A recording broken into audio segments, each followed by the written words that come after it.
So we'll start with the moment of reflection.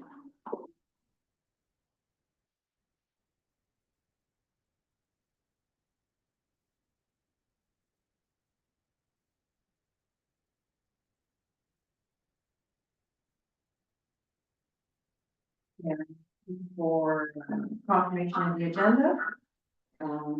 That the council agenda dated April 1st, 2025 be approved as circulated. Moved by Councillor Martin, second by Councillor Vanessa. All those in favor?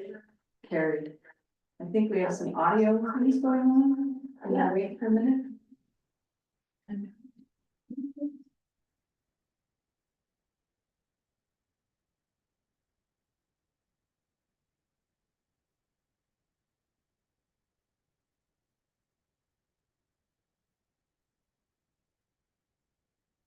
Okay, I'll just keep going to the declaration of preliminary interest, if anybody has any.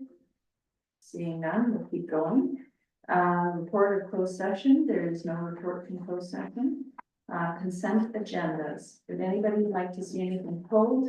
Number 6 to 6.19. Anything from anybody? No April Fools? Okay, we're good. Recommendation that the consent agenda 6.1 to 6.19 be received for information at the regular council minutes of March 18th, 2025. Be adopted. Moved by Deputy Mayor Wilhelm, second by Councillor Corby. All those in favor? Carried. We are at item 7, public meetings and hearings. So we're going to move into a public meeting that the council be adjourned at 9:32 in order to convene a public meeting pursuant to section 34 of the Planning Act concerning 2 applications for zoning bylaws for the properties located at 75788 Perth Line 8 and 4420 Perth Line 20 in the Township of Perth South. And you want me to move to this one here? Okay, so we're adjourning the meeting. Moved by Councillor Bell, second by Councillor Mark Bell. All those in favor? Carried. Okay, the first application is for proposed zoning bylaw amendment to satisfy condition 7 of consent application B46-24. The application is submitted for 5788 line 8 for Foster Northern Acres Inc. I will now ask the clerk to advise and confirm the method and date of the notice given for this meeting. Thank you, Mayor Orr. Notice was circulated by regular mail and a sign posted on the property as of March 12th, 2025, as required under the provisions of the Planning Act, as well as being posted on the Township website. I will now ask the planner, Haley Halama, to provide an overview of the application. Presentation. Yeah, so if you go to the Google tab, Document Center. Okay. Up at the top there, Martin, you see? Yeah, and then we have to get out of this.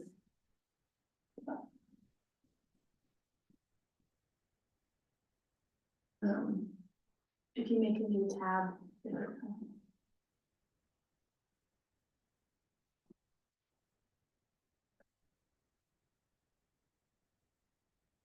The presentation will be, it's one of the 2 bottom ones. So It says Z2 2025. the very bottom one, I think. We'll get there. Yeah, and then just hit that. Thank you. Good morning, councillors and mayor. I will be presenting zoning bylaw amendment 2-25 for lands municipally known as 5788 line 8 in the Township of Perth. Next slide, please. The subject lands are located north of line 8 and west of road 161. The surrounding properties are primarily used for agricultural purposes. The subject property is designated as agriculture, primary, secondary aggregate resource, and natural resource environment in the county official plan. Additionally, the property is currently zoned agricultural, special agriculture, and natural resource environment zone 2. Sorry, that's a mouthful. Next slide, please. The subject application is required to satisfy a condition of consent applications B46-24, which received conditional approval on January 28th, 2025 by Perth County to sever a surplus farm dwelling as a result of the consolidation of a remnant agricultural land with an agricultural operation located at 2729 Road 164 in West Perth. The subject application proposes to rezone the severed lands from agricultural zone to special agricultural zone A1 to permit the existing residential and accessory uses.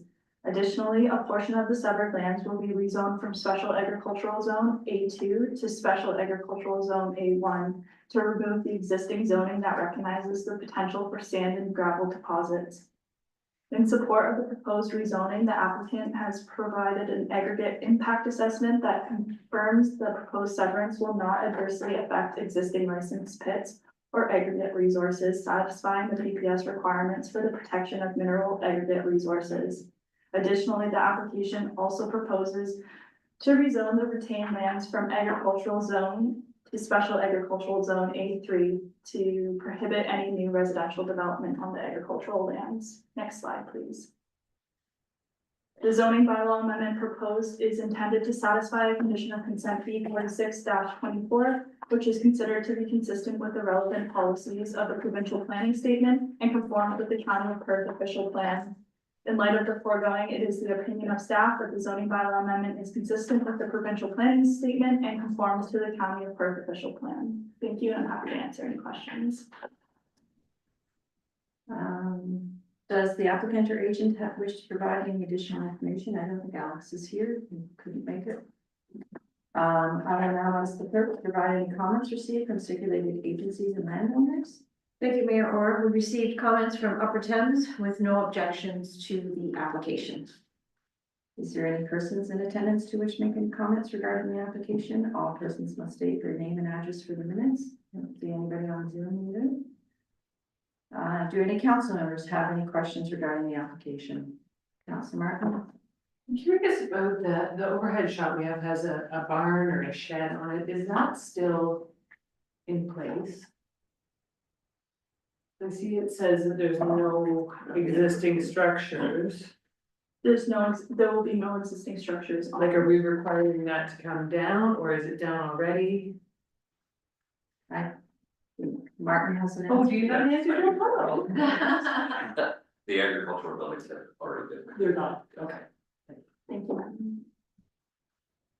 Any other questions? Councilor Markbell? Does that include the one behind the house? Because the blue line goes to the back side of that building. So I see there's another, there's a barn, it looks like a silo, then there's another that gone as well.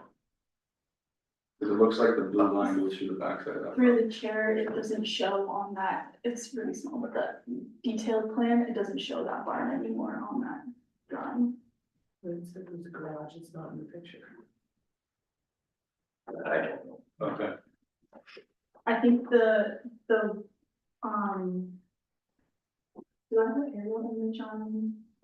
In the report, we. Yeah, the report. Yeah, so the rear barn this way is gone, and then that's labeled garage is still there, yes.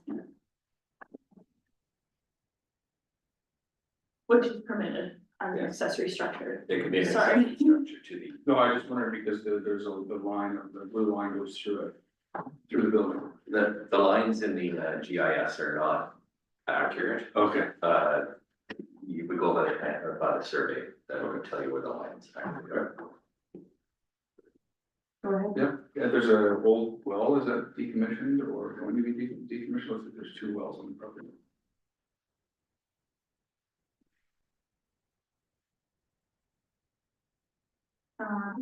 Through the chair, there was no discussion on the well. I believe that I did speak to Alex and he did say that they were going to decommission the well, but that would have to be confirmed with them. Okay, thank you. Any other questions?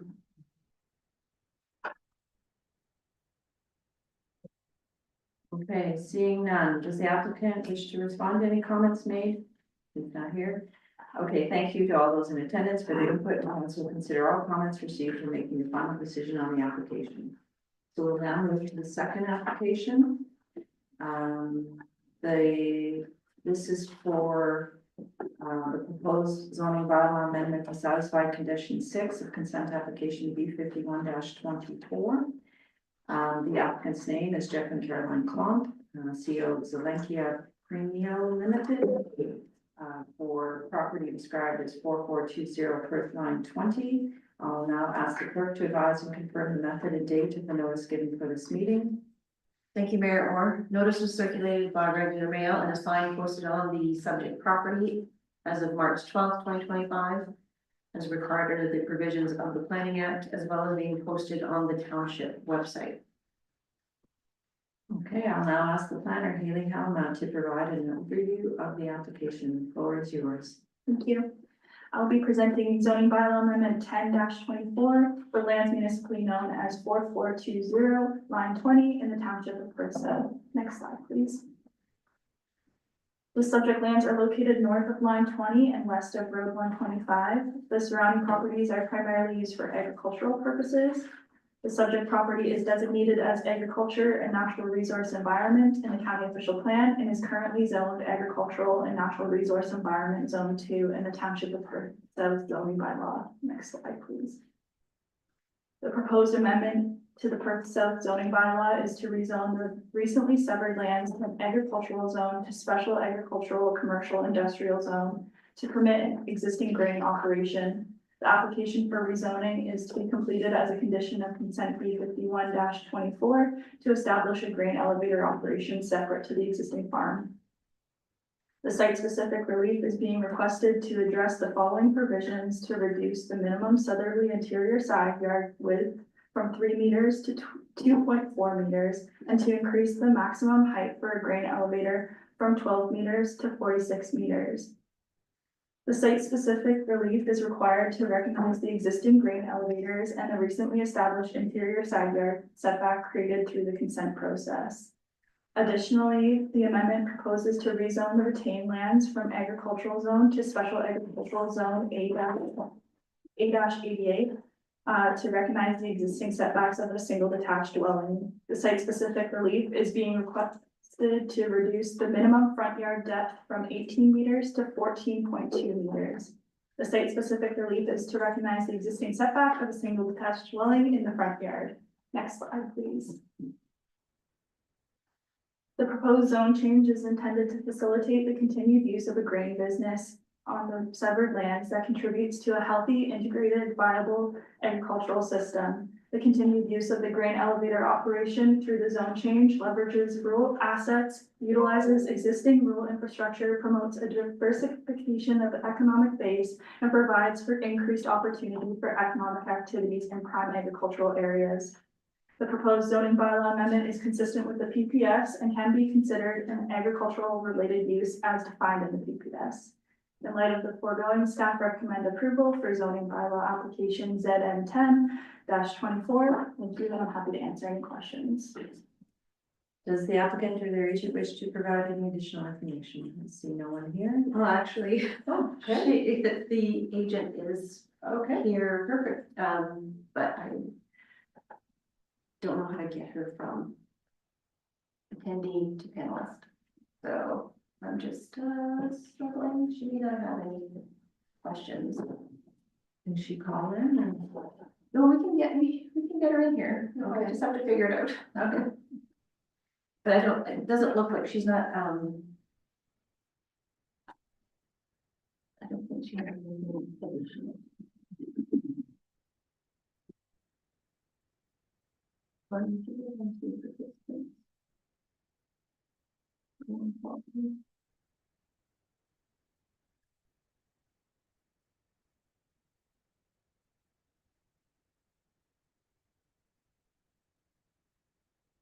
There, under attendees.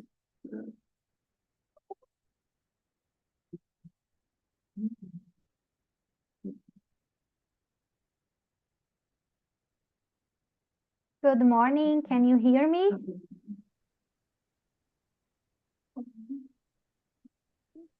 Good morning. Danielle, we're just having some technical difficulties. We can barely hear you. So I think we have to, I think it's picking up the wrong speaker. That does seem to have an X right there. Does that change anything?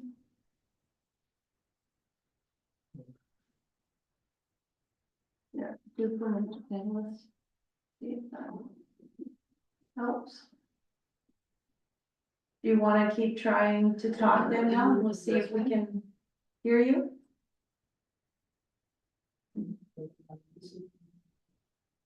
Good morning. Just keep talking. We can see it. We can barely hear you. No problem. This is part of the problem is that I'm trying to run it through here and there, and so if We turn the volume up on the TVs. we do it on here, it's gonna just, gonna have the echo. If we don't ask her any questions. Can you go to the bottom, Martin? No, no, if you could just get the menu bar back down to audio. Select speaker. I want it to be on the, why is it not picking up on the Apple? Switch to, over. People can still hear you, Lizette. I know. That's why I'm not swearing. Yeah, I'll switch to the owl. Try talking, Danielle. Good morning. Thank you. No problem. Thank you. So good morning, committee members and staff. My name is Daniele and I work as a planner with Zelinka Priamo Limited. We are a London-based planning consultancy. We are coordinating the ZBA application and representing the landowner of the subject lands. Firstly, I would like to thank county staff, particularly Haley, for their work on this file. We have carefully reviewed the staff report and we welcome the approval recommendation. I just want to highlight some key points. As mentioned by Haley, the subject lands were recently conditionally approved for a consent application. It was to sever the existing grain operation from the subject lands while retaining the workable agricultural lands together with the existing residential farm dwelling.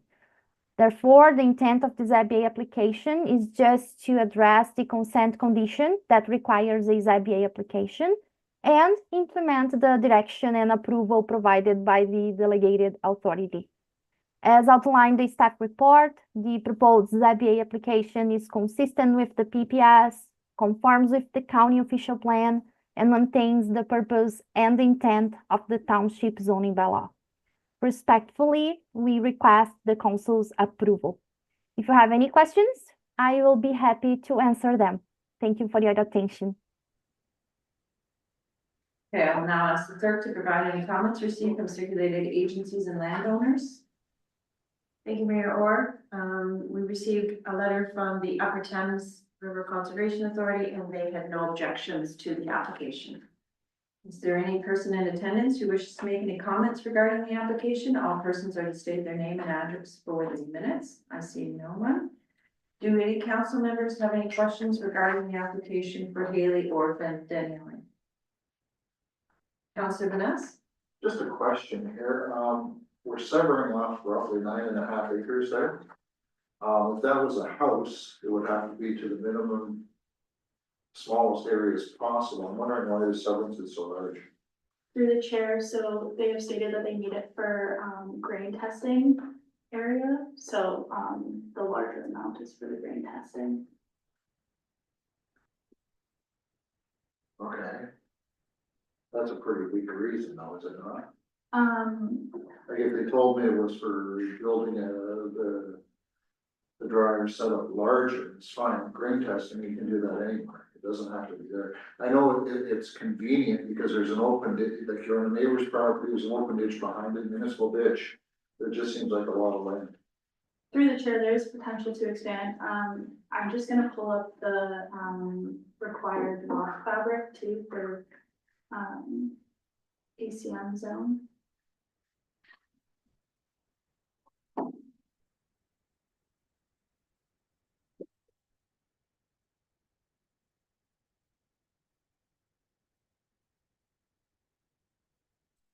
So it's,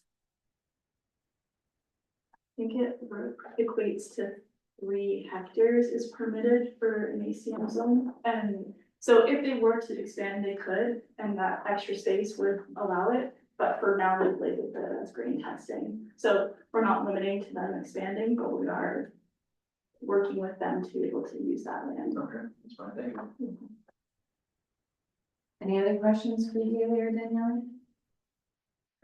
Okay, does the applicant wish to respond to any comments made by either members of the public or the council? See none. Thank you to all those in attendance for their input. The council will consider all comments received when making its final decision on the application. Motion to adjourn this public meeting and reconvene the regular meeting, 9:51 a.m. Moved by Councillor Corby, second by Councillor Martin. All those in favor? Carried. All right, so now I have a recommendation that the public meeting pursuant to section 34 of the Planning Act concerning 2 applications for zoning bylaw amendments for the properties located. We're ready to that. That's the adjournment we did. So the next one Okay. is this.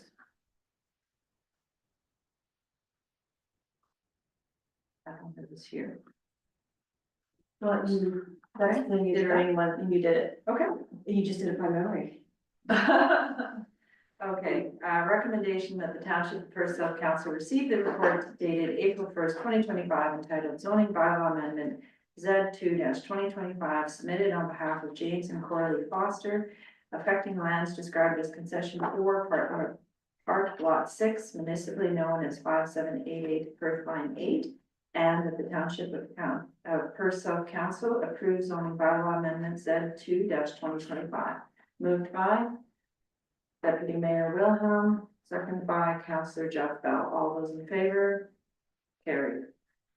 And I have a second recommendation that the Township of Perth South Council receive the report dated April 1st entitled zoning bylaw amendment Z10-2024, submitted on behalf of Jeffrey and Carolyn Plum, affecting lands described as concession 8, part lot 11, municipally known as 4420 Perth Line 20, and that the Township of Perth South Council approves zoning bylaw amendment Z-10-2024.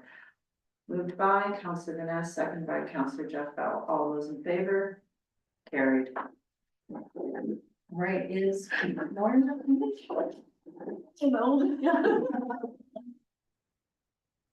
He was probably thinking we'd have a delayed meeting because the last 2 meetings we've been in. I think, does she know that we have more meetings? I'm not sure. Basically, this is just coming back before council. We've tweaked the housekeeping amendment. We've held the public meeting to receive input on the housekeeping amendment. So Moira has provided her update to some of the wording that staff have required or requested to be fine-tuned. And so this is just coming back before council to actually approve the zoning bylaw. We've had no other comments from the public on this issue. We didn't have any when we advertised for the public meeting either, but I'm not sure where it is. So maybe she did think it was an evening meeting, but I did copy her on the agenda, like the package, so she did have the start time. I have some questions, so can we just email her those questions or? So, we can try and answer. I mean, staff have reviewed the, so we can try, and if we still have, need further clarification, we can put off this, item until the next meeting. I was just wondering about day nursery stuff. Looks like they're cutting out the public school wording as well as the private school wording. I was just wondering why they did that. That I don't know. Yeah, that's, yeah. So this housekeeping amendment was considered, a version of it was considered by all four of the lower tiers. So some of the lower tiers have nurseries that they are responsible for. So they probably had more input into that part of the zoning bylaw. We don't have that issue generally, so I don't have a good answer for you on that one. Probably based on the report, which is only clarifying the terminology, not eliminating the use. Just to reflect that there's a piece of legislation that actually covers day nurseries, and so the former definition didn't make reference to that. And so the rationale is there under the recommended wording.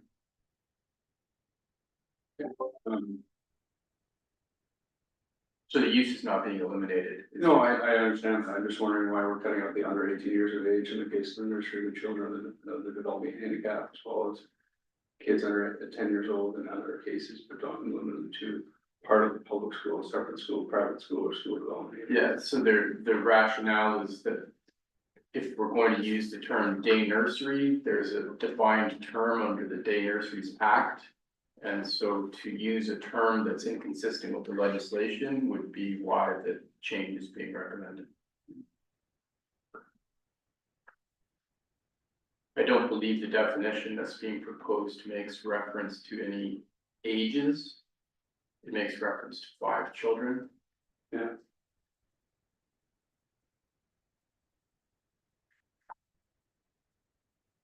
What are council's wishes? Do you wish to defer this till Moira can make it, or do you want to pass it? Go ahead, Council Martin. Would we hold things up for anybody else if we don't pass it? Haley, do you have a comment?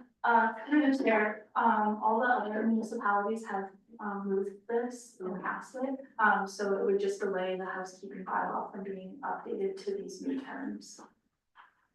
4%.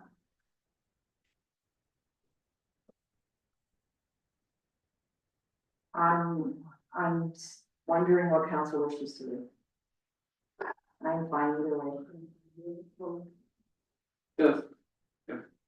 Okay, I'll read the recommendation that the Perth Council received the report dated April 1st, 2025, entitled Revised Zoning Bylaw Amendment 12-2025, submitted on behalf of the Township of Perth South, affecting all areas within the Township of Perth South, and that Perth South Council approved zoning bylaw amendment 12-2025, submitted on behalf of the Township of Perth South, affecting all areas within the Township of Perth South. Move 5.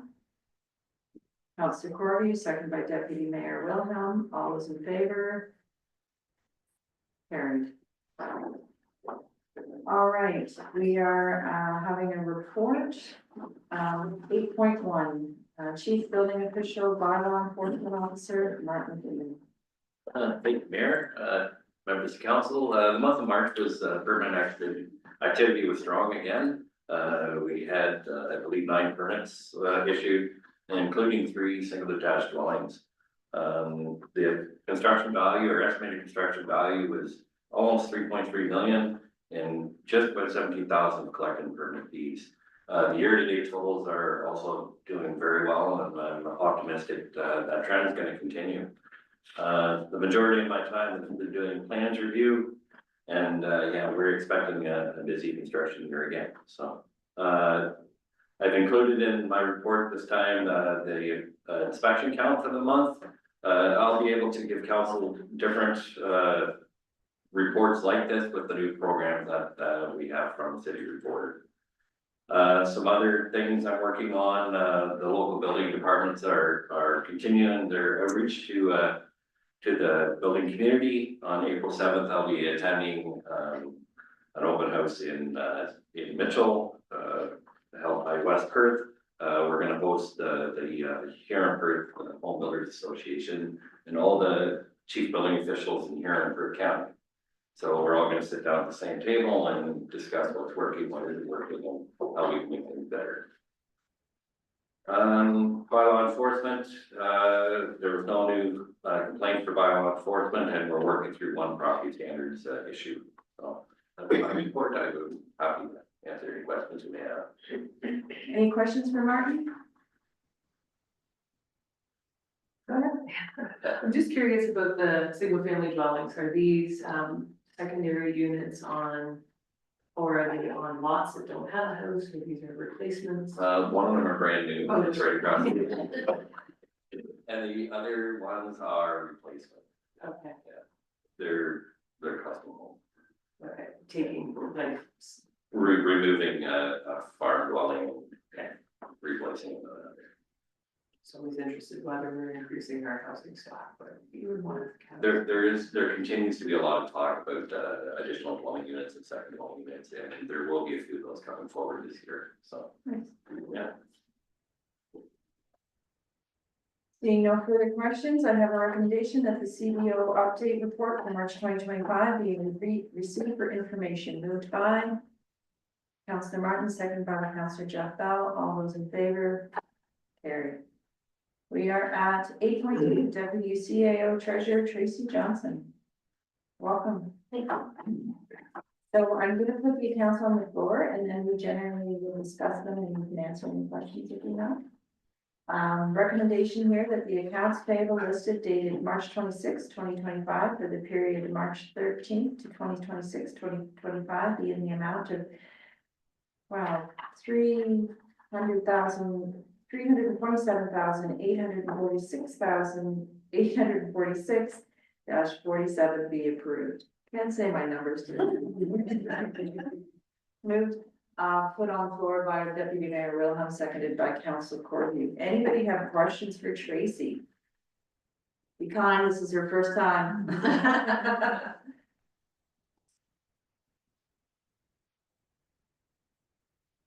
Councillor Barfel? The Diligent Canada, is that an online program you do, like iCompass? It's in the amount of $5,644.92. I can answer that. That's your, yeah. Yeah. That's this. Yeah, it's our annual, streaming software for building the agenda, for our document management system. Yeah, we've had that since I've been here, and then we've added to it with the, agenda builder.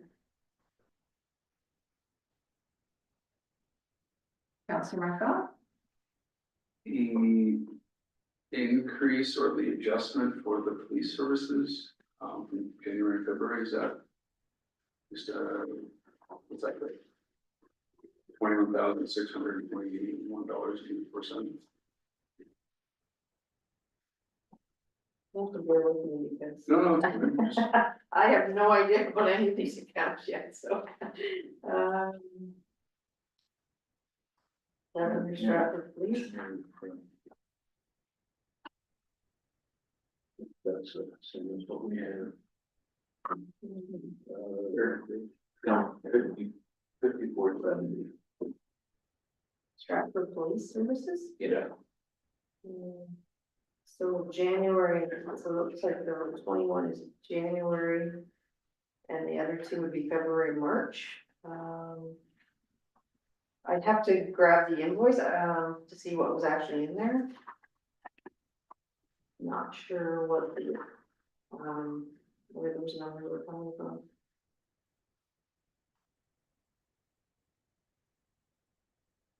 You want me to go get it?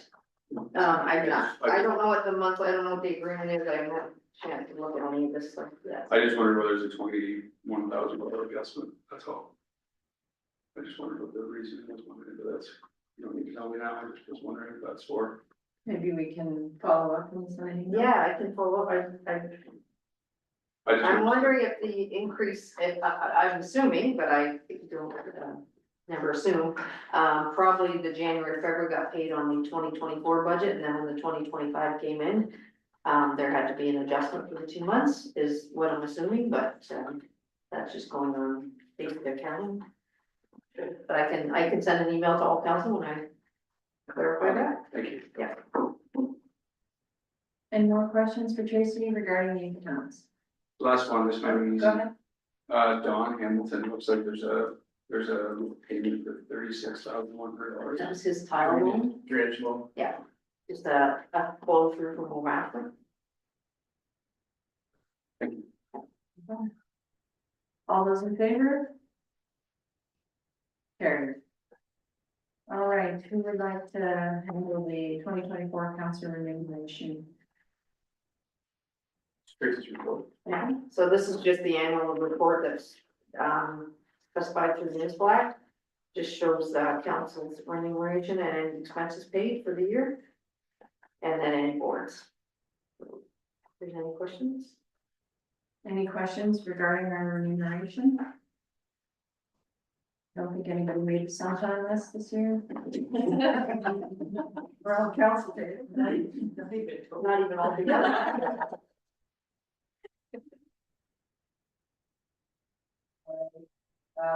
I have a recommendation that the council of the township of Perth receives the report for the deputy CAO treasurer, title 2024 council remuneration dated April 1st, 2025 for information. Moved by Councillor Jeff Bell, seconded by Councillor Martin. All those in favor? Carried. We are at the salary report. Item C.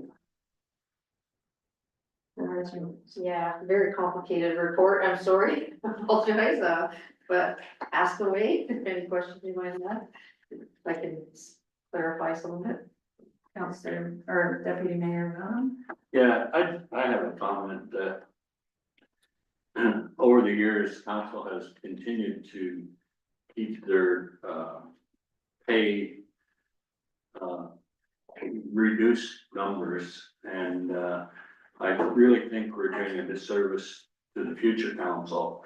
And in fact, when this proves that we're certainly on the bottom end, and I'm very concerned that while we're not here for the money, this amount of pay for the time it takes is ridiculous, and certainly would not encourage anyone to join council. And I think we need to certainly bring it up to at least entice people to think they're being somewhat rewarded for their time they put in. Councillor Corby. I agree 100% with Bob. We want to look after our staff, but we don't want to look after ourselves. So I think the amount of time that we spend, and I do agree with future councils. I just don't think we're really helping ourselves to. I don't know how many around the table get a thank you for what you do, but I know they're far and few between. So. Further comments? Councillor Finesse. I don't think this is the proper time to be bringing this up. We haven't seen our budget coming up at all. I mean, we have a lot of uncertainty in the community right now. People are worried about losing their jobs. I know ag is going to really suffer right now with the 25% tariffs from China. 25% tariffs on our inputs from the interior government. I absolutely do not think this is the time to do, and I would like to defer this until at least once we get into the budget. I don't think, I don't want to be out there looking like the council in Toronto, give themselves a 25% raise while taxes are going through the roof. I think that's just unconscionable. For your comments, Councillor Martin. I think Councilor Vanessa makes a good point, that there's always something, like, and I know I've only been here 6 years, but every year there's a reason why we don't, because it's tough for the community, and it was a pandemic, and it was this, I know it's timely right now, but I want to be careful that we don't make this a role that only people that are financially well off can take, right? I think we need to look at this for long term, that somebody who needs to be able to at least pace the time that they could be working somewhere else, can afford to be on council. I think we do ourselves a disservice if we can only allow people who, don't need money to be on the council. So that's, in that case, I'm agree with the deputy mayor and council. Deputy Mayor.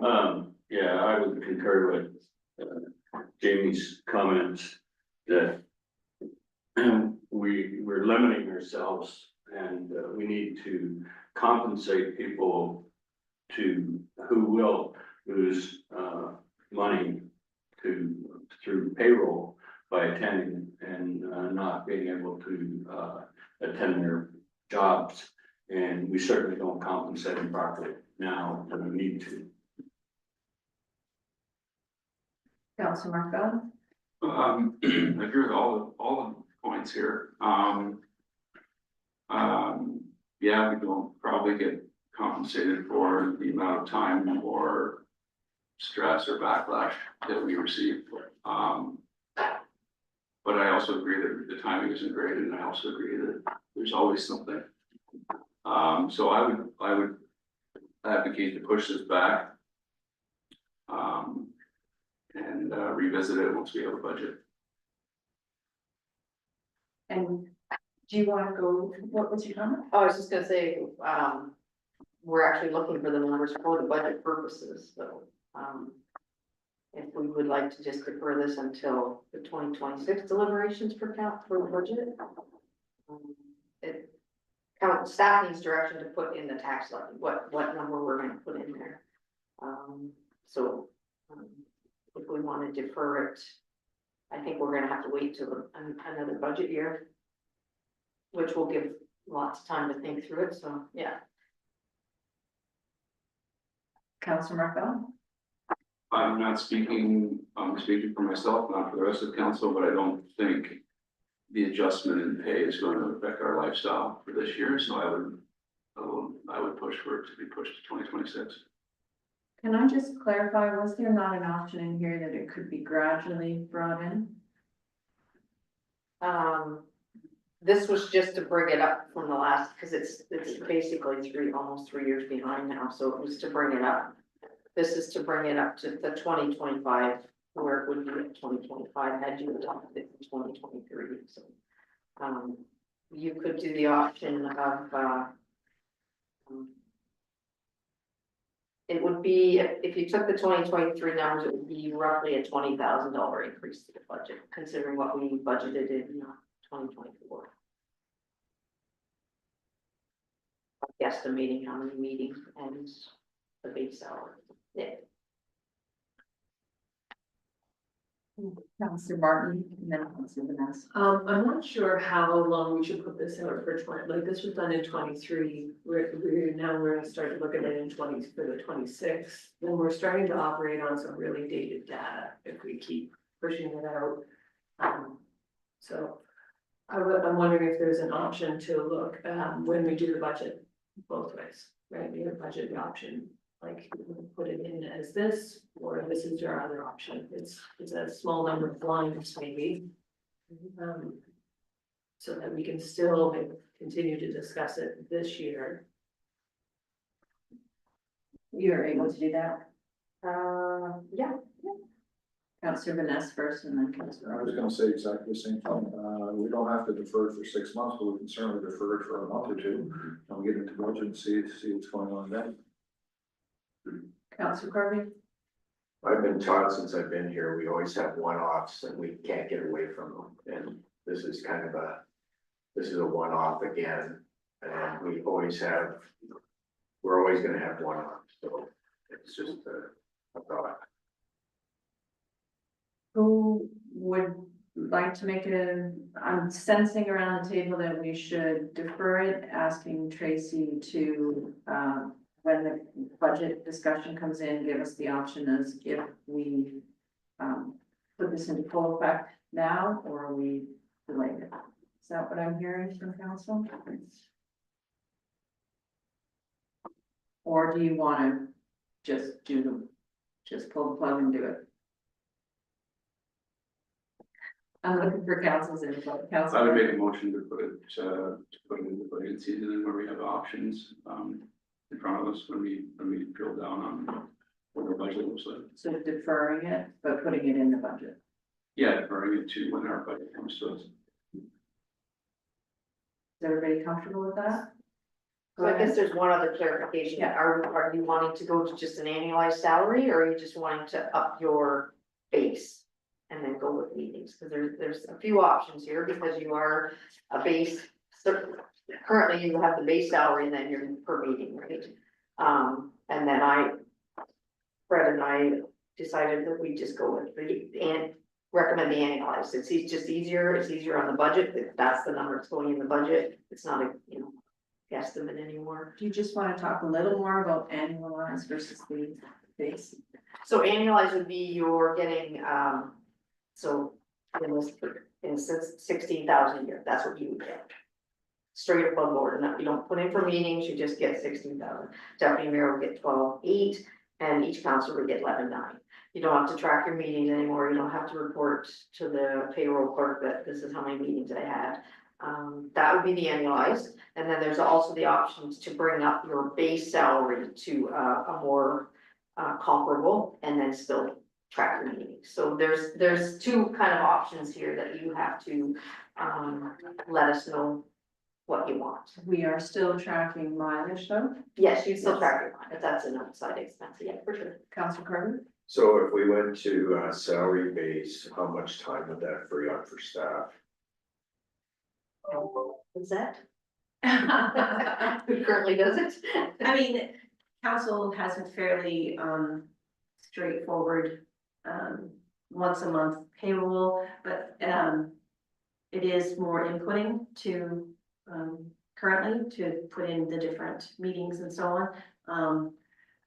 Maybe a couple hours, but Also, I think if you went to the annualized salary, you could get away with those reports that come monthly about what your payroll was, because you get that final report at your end anyways, per the fiscal act of what the council was paid. So might be something else could be freed up. that is true. Councillor Martin? My only concern with that is, we don't have a ton of committees, but they can be very uneven, right? Like I personally sit on very few committees. I maybe attend 4 meetings a year. Whereas for a while, Sam was on the library and we had every single month, sometimes twice a month. So that would be the only concern of how we share our workload a bit better if we do go on an annualized. We might also want to revisit committee structures because Councillor Jeff Bell was not on anything, and maybe we can have that report come back to us. But yeah, I do, some of us do sit on a few more committees and some of us travel a bit more, but the travel isn't in here, so. What would, okay, so I'm sensing that we are going to defer this till the budget discussion, which is only really hopefully in a meeting or two to come. And I'm sensing that Tracy would like to have direction, whether it is going to be stay how we are doing it right now with the base and the committee structure, or we go to the annualized salaries. Do you want that direction today? That would probably be the easiest, and then we can put numbers in the budget. Okay, Councillor Marfell? I would advocate for base and payment instead of annualized. Based on what Councillor Martin said, there's a big discrepancy. All right, any other comments? Do you want to make that a motion then? Okay, so let's break up some motions here. This is probably not written down. Well, I've made it, Okay. so Councillor Bell originally said he would move a motion to defer the review of the salaries to the budget discussion, and I've just added and to have it stay with the current payment structure. So let's, We would have options incorporated into the budget with current payment structure. okay, so that's moved on the floor. Who would like to second it? Councillor Martin, all those in favor? That is carried. So was that clear enough for you, Tracy? Yeah. Okay. All right, so go ahead. The recommendations were threefold. So we have direction on the council fees, we don't have direction on the staff fee. Right, I'm seeing a salary report. So, Okay. so I don't think we have direction on the third one. No, we have to do staff now. Okay, So do you want to speak specifically to the staff recommendation? It's basically the same, I've given you options whether you, to, pay the retro and, and then accept the 2025 grid per the report from Gallagher. Staff is recommending that we pay the 2024 retro at a one-time budget cost, and then incorporate the new salary grid into the 2025 budget.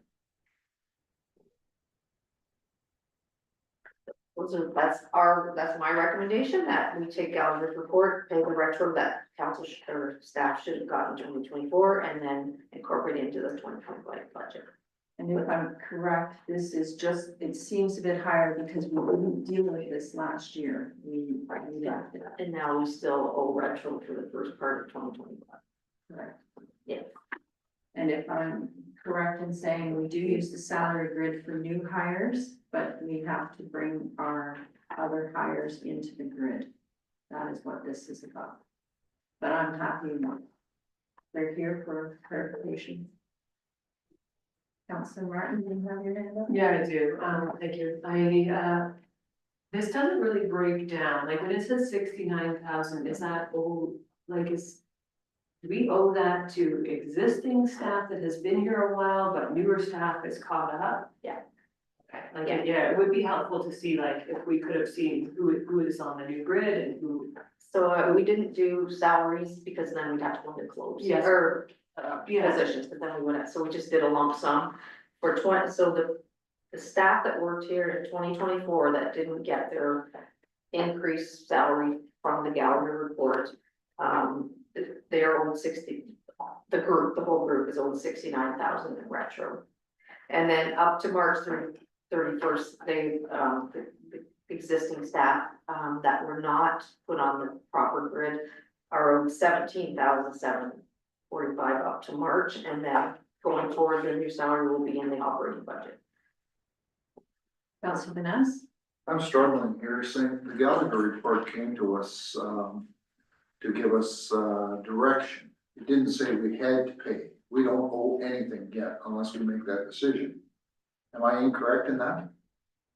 That's true. That's what this report is. Are we accepting Okay, well, what? Yeah, You mentioned that we owe staff. well, this for is, if you, 24. It says that was a report coming from Gallagher saying to keep up with the neighbors Yeah, under their, what right, they did, yeah, right? yeah.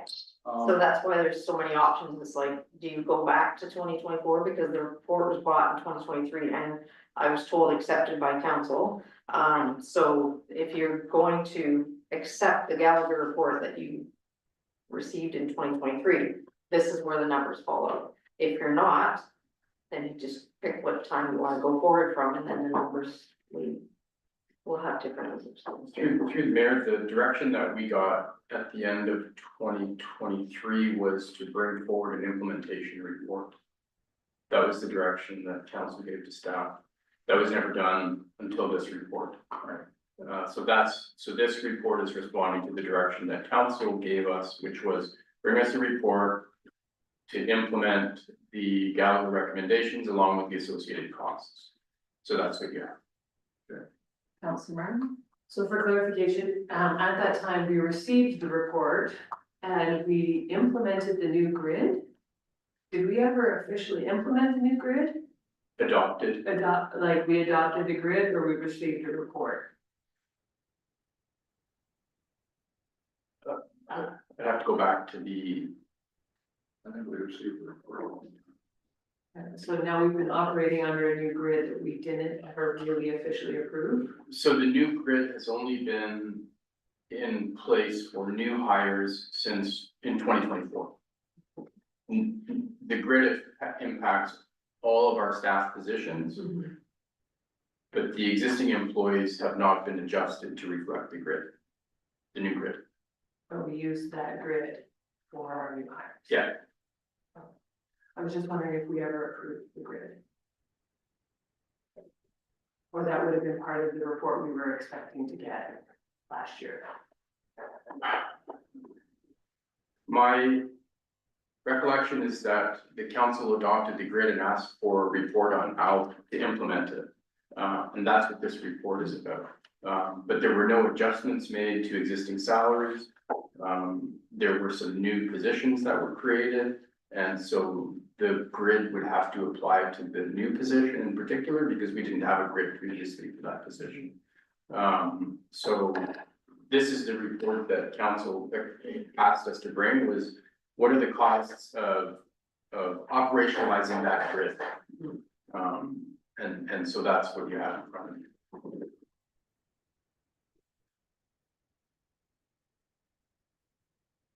So we are at where the practice wishes.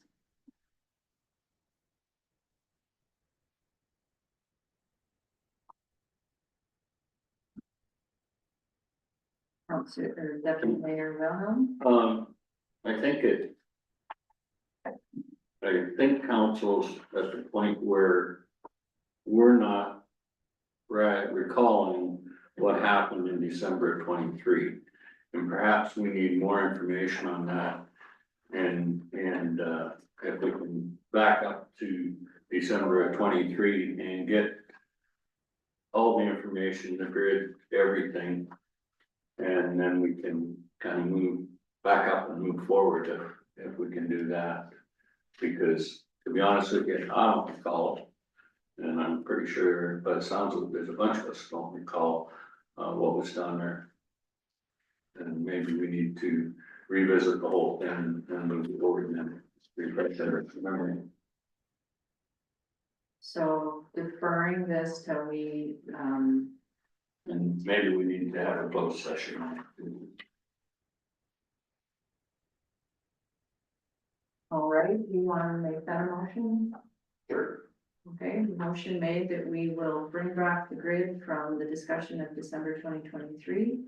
And the second part of that, defer or have a closed session, Yeah, to discuss grid and salaries, etc.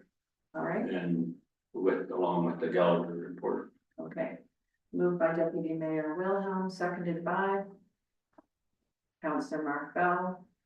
All those in favor? Okay, carried. Okay. Now, I'm at the deputy, the CAO, Deputy Clerk. Thank you, Your Worship. This is a report, I understand, so let me say, first of all, the figures in this report are in US dollars, I neglected to include that. But they were quoted in US dollars in the report, and I should have made reference to that. This report that I've provided, I understand may have been circulated some time ago. They may have been part of a joint meeting between the two councils, but there's a lot of new people here who may not have been part of that. And so just as I only became aware of this report back in March, there's probably some folks around the horseshoe that have never seen it either. It's really just here for information, but it does provide you with a bit of a roadmap on the nature of the investments that will be necessary at Kirkton to maintain the operational status of that asset. I'm happy to answer any questions, but it's really just here to let you know that there has been some work done on the condition of those assets, and that we haven't included anything in the 25 budget in terms of any of these capital investments, but I expect in 26 we'll probably start trying to pick away at some of this work. Councilor Vanessa? Would staff, Fred, would you know, or staff know anything that has to be done that would hinder that pool from being open this year? That is a must fix, like on this list. There is nothing that would hinder us from opening the pool this year. Waiting for the butt. Because we don't have any orders to comply. Oh, okay.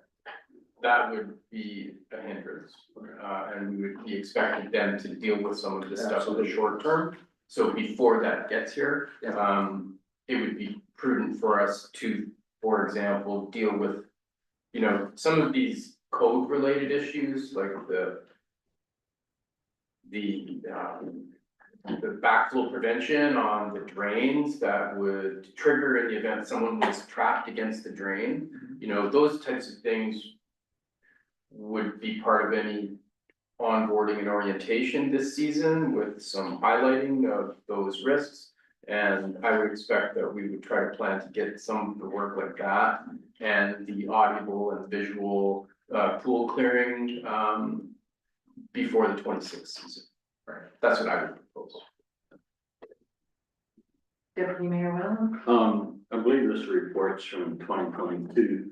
Could we get a list of what has been done on this from Ken? And also, there's a few things that are not that expensive, between 3,000 and 5,000, which I believe probably we should do. Just as safety, shut off on the wall, a vacuum stop or prevention. It's, I think it was 3,000 to 5,000. Those are a few things that we could put in fairly inexpensively and probably get them in before the new season. And it would be a good safety issue, I think, and not that expensive. Yeah, through the mayor, I don't disagree.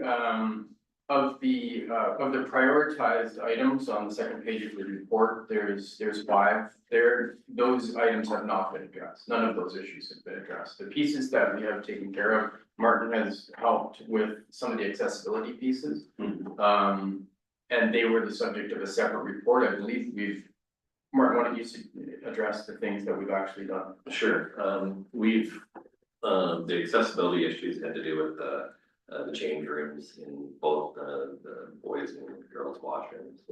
We've replaced all the, while we're in the midst of replacing all the code hooks, that sort of thing, they weren't compliant. But we're almost done with the works that were included in that accessibility report that was done in 2023, I think. There's some finish up things we have to do, like painting and that sort of thing, that we're planning on doing this spring, and then that will be complete. There were some handrails and guards and stuff that needed to be put up, but this is separate from that accessibility portion of it. There was also a need to repaint the parking lot lines to reflect the accessible spot and the adjacent area next to it to permit loading and unloading. That was done last summer. So and those were all funded through a grant that Mosh got. And there's still about $4,000 left in that grant that's gonna cover the rest of the work that we're gonna do this season. But of those prioritized items on page 2 of the report, none of that work has been done. Councilor Marfell? Just learning some history. So is Mosh retained this Austin Carroll pool construction? I guess my question is there an overarching body that governs the pools, municipal pools, like public pool things versus a private pool? There are a handful of so there's no standalone piece of legislation. There are some regulations. A lot of that is covered in the building code, some regulations to the building code. The building code actually has a standalone pool area for some of this stuff. So there's no overarching single piece of legislation, but there are components of various pieces. I was just wondering if we could get another, so I guess that just funnels it into getting an aquatics engineer. That just sounds really expensive in my opinion. And if we could just get another local company to go and price it out. I mean, these numbers seem, for me, extremely high, and you're saying they're in US dollars, that's even worse. So if we, if we wanted to go ahead with some of these prioritized items, we would probably issue an RFP. And we would likely ask that the bids be broken up into components that we want to deal with, so that we could pick what areas fit the budget that we had allocated. So perhaps, we might ask for quotes on 3 or 4 of these items, but only have budget to go ahead with 2. So we would break it up that way. I don't personally, I would not recommend hiring another consultant to tell us whether these consultants are correct. You know, we have the value in this report is not necessarily in the estimated cost, but in the itemized work that needs to be done. You know, the cost, we're gonna learn what the market tells us is worth. But I think the value in the report is just saying, here are the areas you need to focus on and pick away at some of this work. Councilor Borgia? Should we, Fred, be looking at trying to nip some of these off? Like, I don't know, I mean, there's 5 there, but can we prioritize a couple of them and nip them off? I mean, they're gonna have to be done anyway, aren't they? I would, through the chair, I would say that the prioritized items are in the order of priority.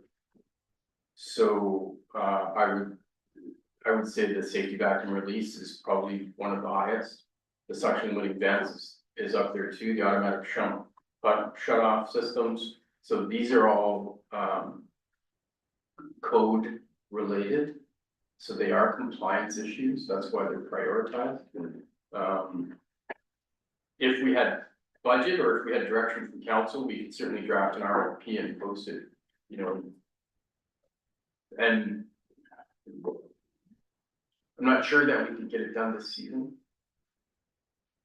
We could certainly post it and see what happens. On the other hand, we do have a reserve that we have put money in for the pool and allocation for that. So my question was, is it for the pool or is it for the community center? There's 2 separate reserves, one's for the pool. Okay. Yeah, And it's 106,000. currently we have, 20,000 from us and 20,000 from Mosh coming in as well?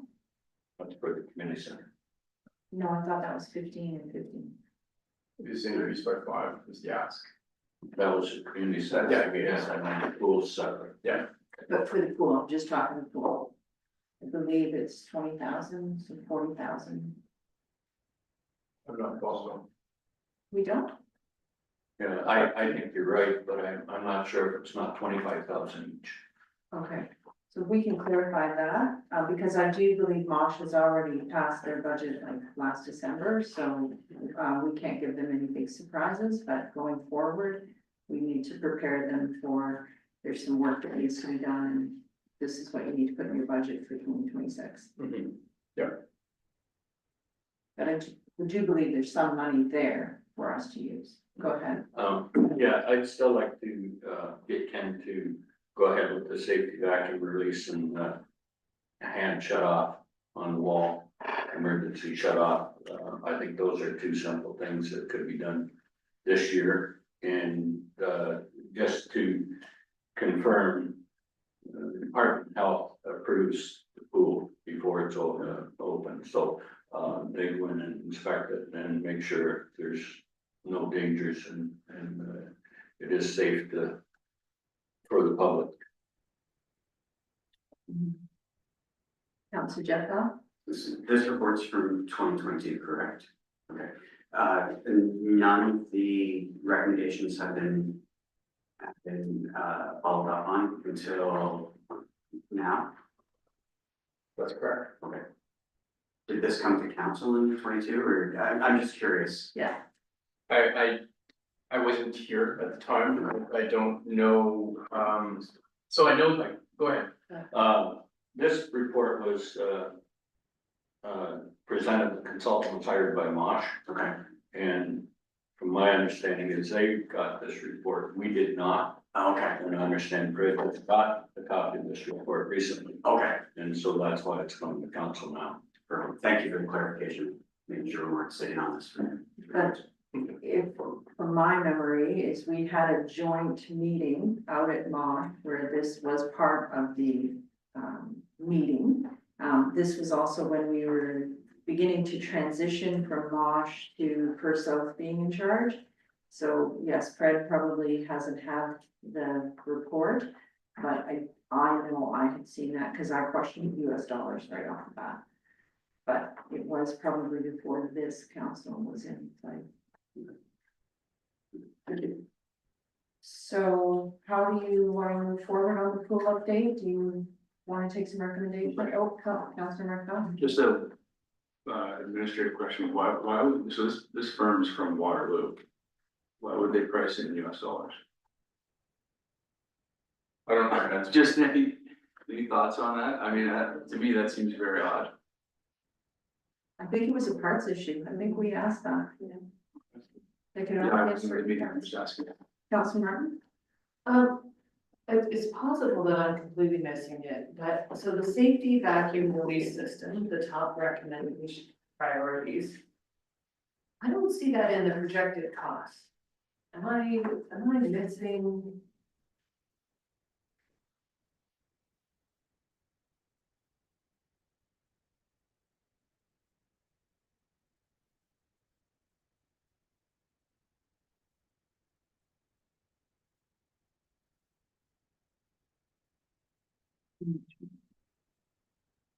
So the first item there, install new wall main drains with CSA compliant covers, that's the item. Okay, so the covers, Yeah, so it covers along with, the auto stop pump. So the covers are what, safeguard the intake of water from someone being trapped on them. yes, so that's not the suction limiting vent systems that. No, that's the CSA compliant covers and the new wall drains. That's what we're talking about in, the code related issues. The second part of that is for the pump to react when it's blocked, so that it releases anything that's stuck on it. Okay, so, just to clarify, so the safety vacuum release system encompasses a few of these things. That's right, yeah, that's right. Yeah, that should have been clear, that's right. No, that's, thank you. Deputy Mayor. Yeah, the cost for that, if I'm reading it right, is on page 213. And it's mechanical installation vacuum alert, 2,200 to 3,600. And the stop, emergency stop button with audible and visual alarm is $2,500 to $3,000. And they're on page 213. Mine works differently, so it's Okay. on one for me. You found it. Yeah.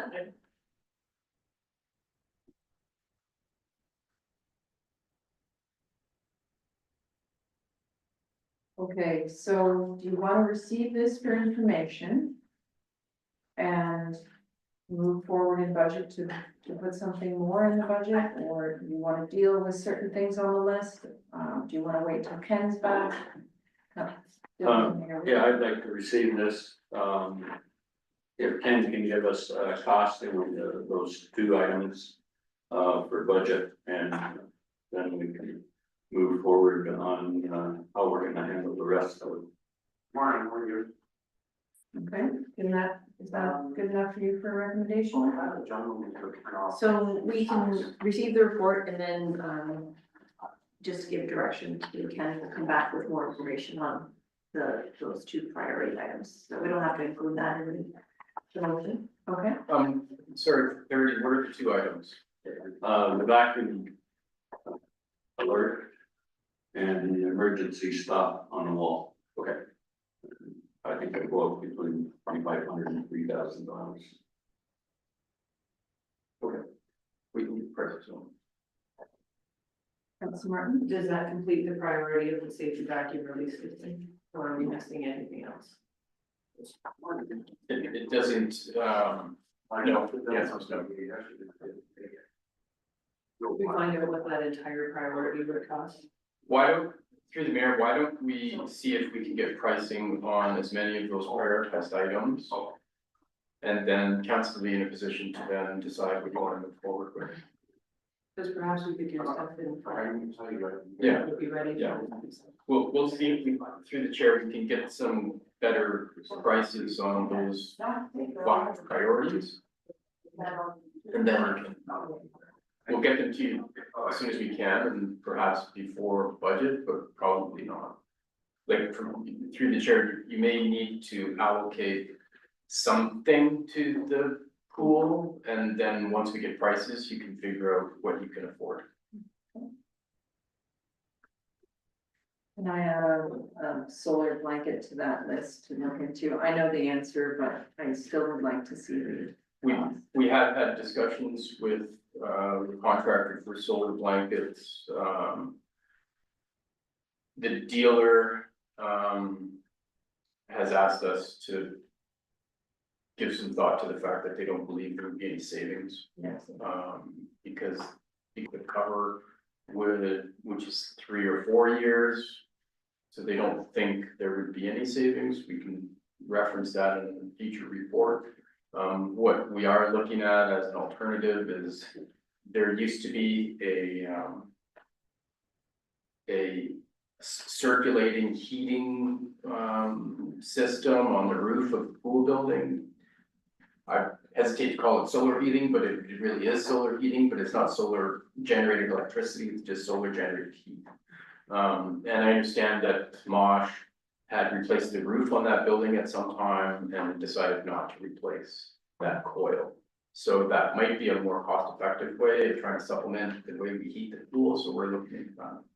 I only ask because I do believe the pool committee has a bit of funds that they would like to use towards something for the pool potentially. So if we can clarify a few things out, they might choose. Sure. To take this. Councilor Marco? One last thing, correct me if I'm wrong, the pool is rectangle. Is there any jet, like any stairs that go down, or is the stairs all just ladders? Ladders, okay. May I suggest, there's a, you may think I'm crazy, but it's crazy expensive, because I look at these numbers and it's really expensive, but there's a new pool cover that covers it, that is mechanical, that'll slide along the sides, and you can walk on it, and it's safe, so if anyone got inside, they wouldn't drown. But it also keeps all your heated. I put one on my pool, it's amazing.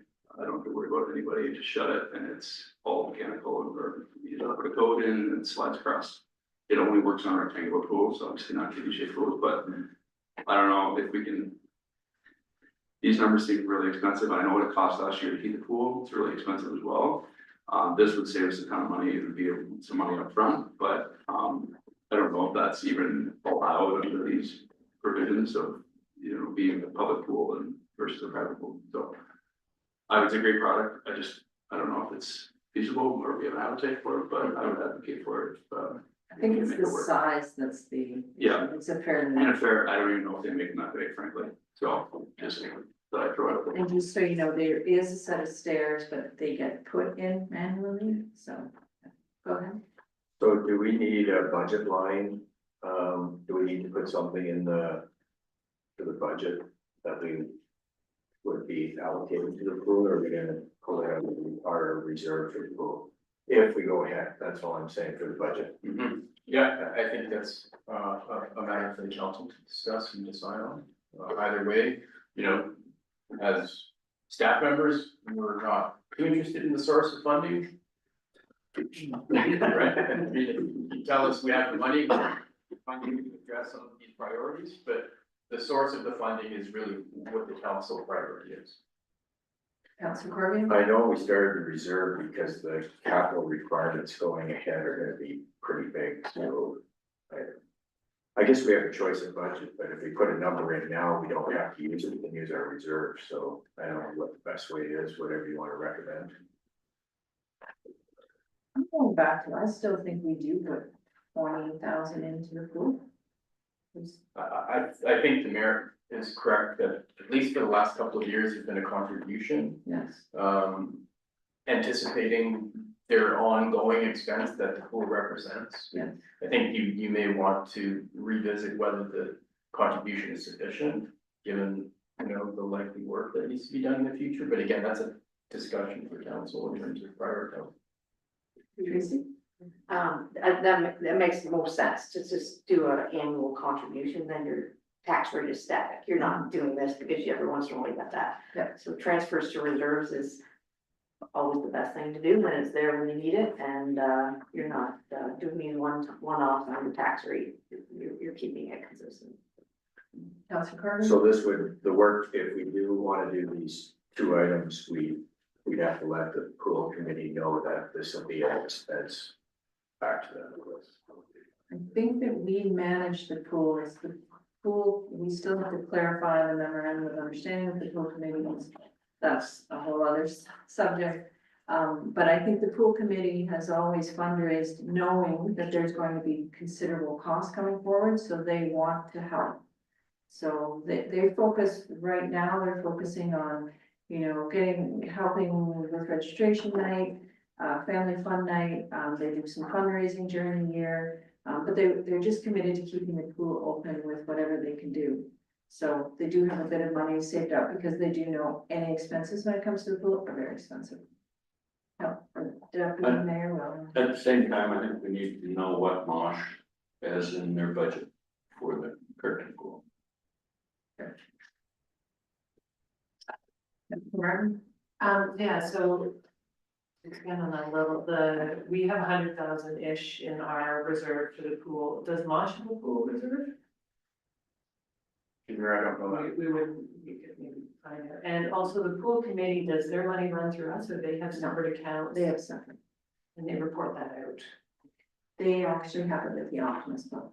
Oh, Councilor Carter? One last comment, I think a couple of years ago, we had heard Mosh they were doing a lump sum into a reserve for capital thing going, I think it was like, might be wrong, 250 or something. But we can find out, it'd be interesting to know if they're saving up for any capital costs going forward. Okay, so going back to the recommendation. We're just, we're gonna receive the report, Ken's gonna come back with analyzation of what everything costs, we're going to leave the monies that we think is right now is at 20, we'll revisit that at budget. Okay, moved by Deputy Mayor Wilhelm, seconded by Councilor Mark Bell, all those in favor, carried, thank you. Okay, I have the report for the 2025 dust control tenders. Thank you, Your Worship. This was an item that I believe we asked for advance budget approval on. We issued the RFP. We got 3 prices. Traditionally, this contract has been fulfilled by Daily Dust Control. This numbered company this year is not a new company, but it's the first year that they have bid on our work. They're a little bit cheaper. Ken has taken a sample of some of the product that they have proposed to apply and is content that it meets our needs. And so we are here recommending that the dust control contract be awarded to 552-976 Ontario Limited. Any questions regarding the dust control? Not supported? In a tender like this here, I know there's times where we have to go over a road a couple times, there's enough room in here. Normally, we have enough room for second applications on busy roads, I guess. Through the mayor, I wouldn't say that with confidence, no. I mean, we typically ask for a bid based on our kilometers, total kilometers. And if we want additional dust control, we could negotiate an additional application. And sometimes we can ask that this number represents any future purchases, say in 25. But, you know, the issue is a challenge when we get concerns from residents after we freshly grade a road that, you know, the road is dusty, we need to apply more dust control. You know, we buy this stuff by the tanker, right? So it's not like we can just go out and spray some off the back of a pickup. So I'm just saying that in the context of when you get calls from people saying, can you apply more dust control? It's not just you know, hey guys, can you go over to line whatever and, you know, see if you get the dust down. It's a bit more involved, and we don't typically have additional budget for that. Any other questions? Okay, I have a recommendation that the Township of Perth South was the 2025 dust suppressant under EW 2025-02 to 2552976 Ontario Limited in the amount of $286,914.75. Moved by Councillor Vanessa, second by Councillor Jeff Bell. All those in favor? Carried. We are at maintenance gravel tender. Thank you, Your Worship. So this item again is one that we requested early approval for. We had a pretty competitive bidding process there, and the winning or the recommended bidder is Mackenzie Henderson Limited in the amount of $480,060, and we're asking for recommendation that that work be granted to Mackenzie and Henderson. Any questions? I noted, did McCann not even bid? They're not on the list. No questions? Lizette was there. I'm pretty sure this reflects all of the bidders. Yes. I have a recommendation, if I see no questions, that the Township of Perth South award 2025 A gravel tender PW 2025-01 to Mackenzie and Henderson Limited in the amount of $480,060. Moved by Councillor Corby, second by Councillor Marfell. All those in favor? Carried. Those are our reports, Your Worship. Thank you. Thank you. We are at 8.4. Lizette? Thank you, Mayor Orr. This report is just the next step in the process. We've received a request to abandon a portion of branch F of the Bolton Drain. Council agreed to that recommendation, and the landowners in that area were circulated. They were given the opportunity to ask questions or request report, engineer's report be done if they had any concerns. We had one landowner reach out. I spoke to him and then directed him to speak with Scott Richardson, and he was satisfied that this request was not going to impact his property. So now the next step is that council moves forward with the bylaw to abandon this portion of the drain, and it no longer is a responsibility of the municipality. Any questions? So I have a recommendation that the council receives the report entitled "Request to Abandon a Portion of the Bolton Drain Branch F," and that council approves bylaw 18-2025 to abandon a portion of the Bolton Drain Branch F. Moved by Deputy Mayor Willow, seconded by Councillor Corby. All those in favor? Carried. Correspondence, anything? Nothing? No.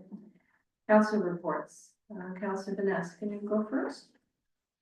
I can, it's been fairly quiet, on most things, some concern out there, because, Searingville too, I've been getting quite a few calls.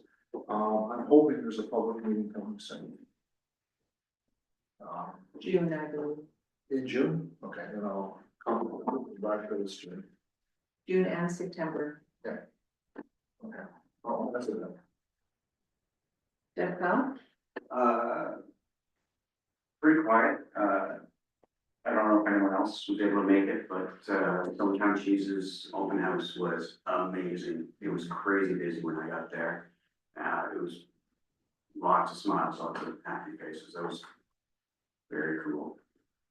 Also, my kids are now hooked on cheese curds. Not a bad thing. No. Couple notes from Downey Optimus, the 12-ounce steaks, we're selling those again, $20 this year. And Ladies' Day, I think I've mentioned, is May 9th. I know Mayor Orr is not available, but, there are two great co-hosts for this event. Who were sitting beside one another. And that's all I have. Thank you. You're overselling your partner. So I've been at the St. Paul Track Committee is trucking right along, ready to start the season. They're down quite a lot. And it's, for example, usually has about 140 and they have about 92. I know that 2021 generation was low in this area, but a lot of soccer's reduced. We heard last night at the Sebringville AGM that their numbers are down about 20% too. So it's interesting just to watch if our kids are moving out of public work. There's just something to keep an eye on. Something else to keep an eye on in our St. Paul's rec is we moved away from genders within the teams. There used to have to be so many girls and so many boys, and they got rid of that. What we're having to keep an eye on is that we're not accidentally chasing girls out of the sports, because a lot of our teams got really boy heavy last year. Maybe it was just the way it was. So that committee's going to take a look and make sure that we're offering opportunities to all kids in the area to play. And maybe the inter-county might have to make some adjustments to that. Anything else? I did, people are noting a lot of the tree work that the team is doing, which is great.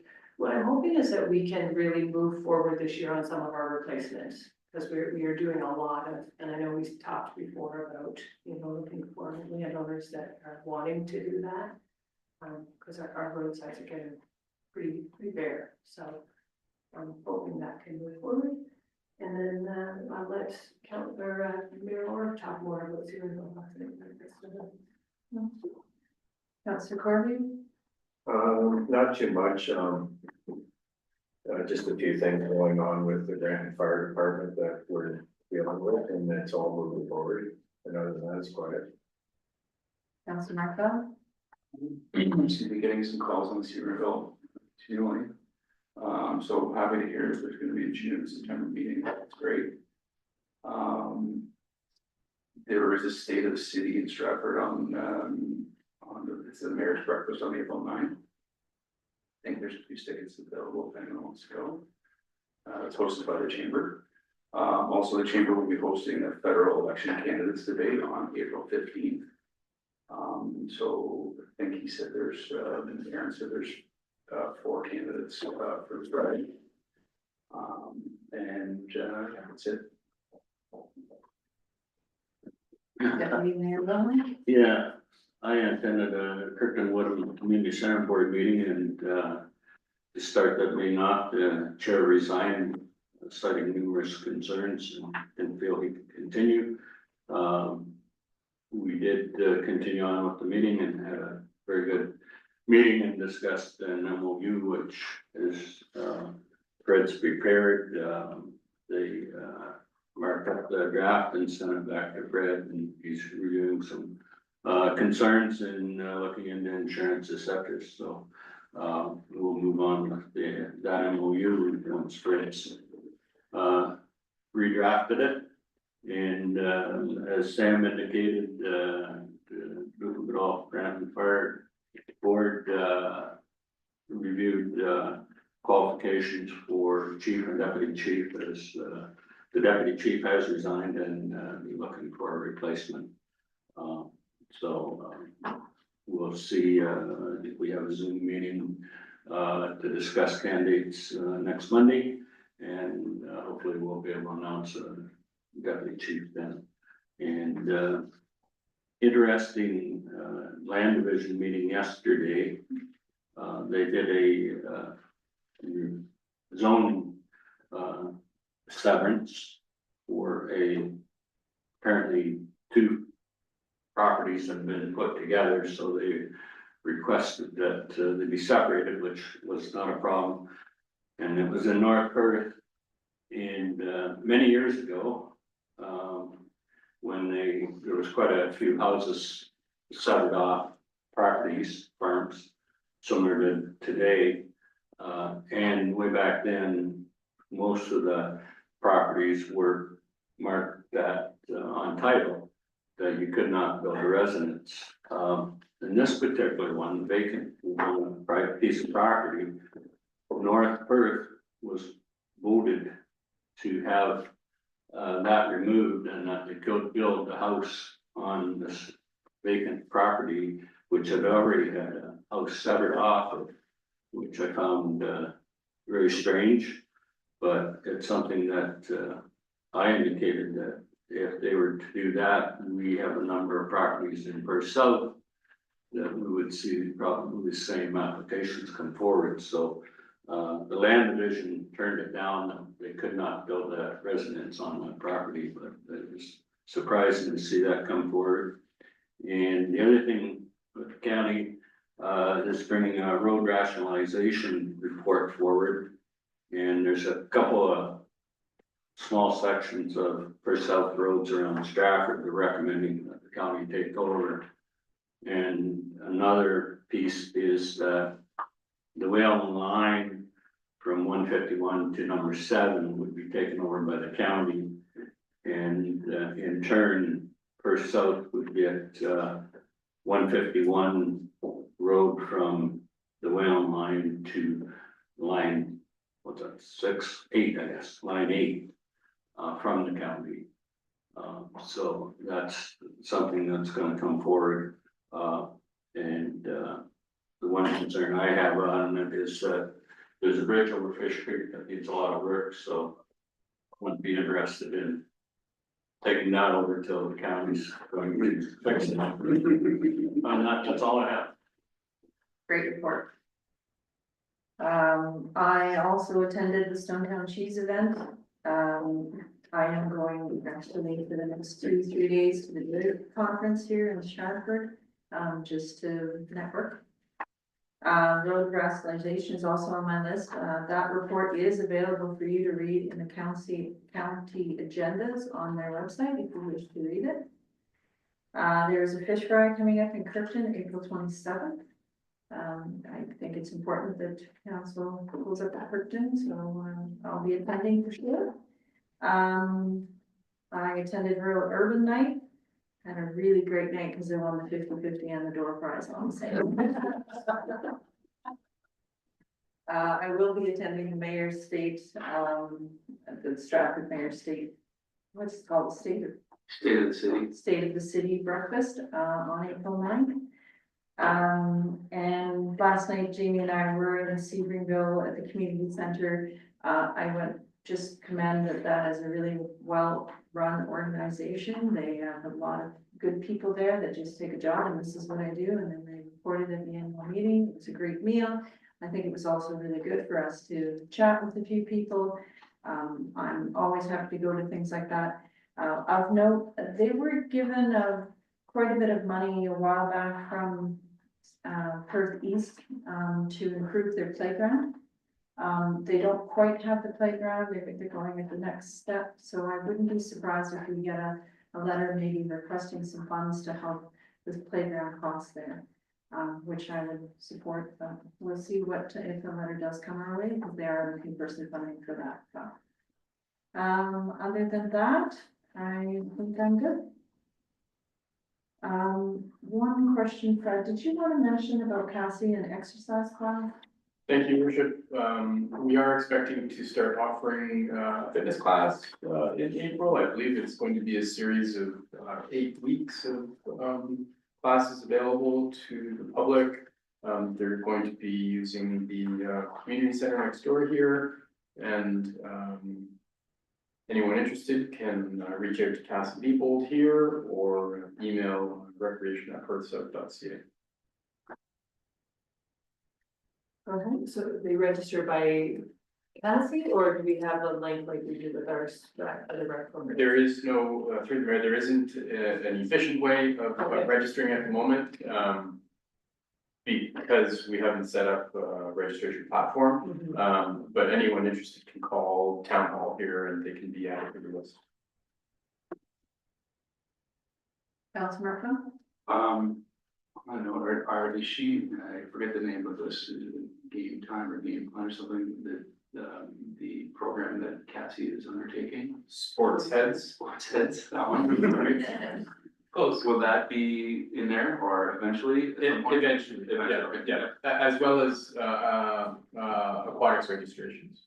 So Sports Heads has not previously, served, aquatics program, so they're doing some custom, coding. And we're hopeful that we should be able to link up the aquatics registration with Sports Heads very shortly. Awesome. Yeah. Thank you.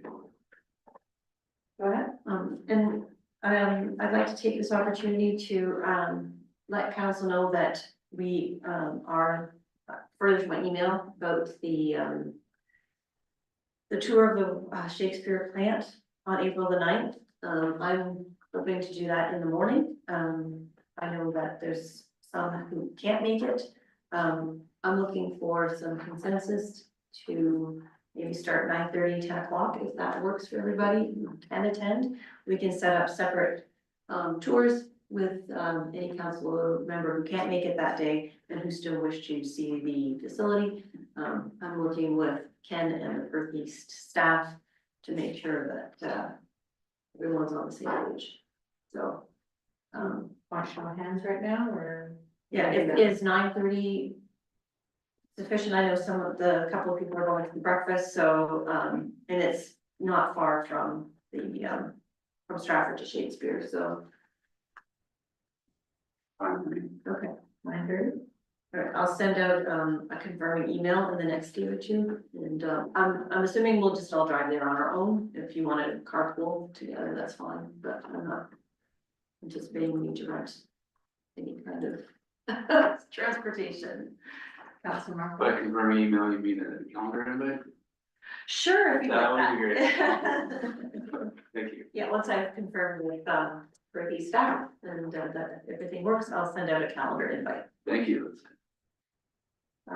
I should note, there was an email that went out, with some questions regarding the Seagreenville. I believe that's, the questions and the answers are gonna be posted on our Get Involved website too, so everybody can see.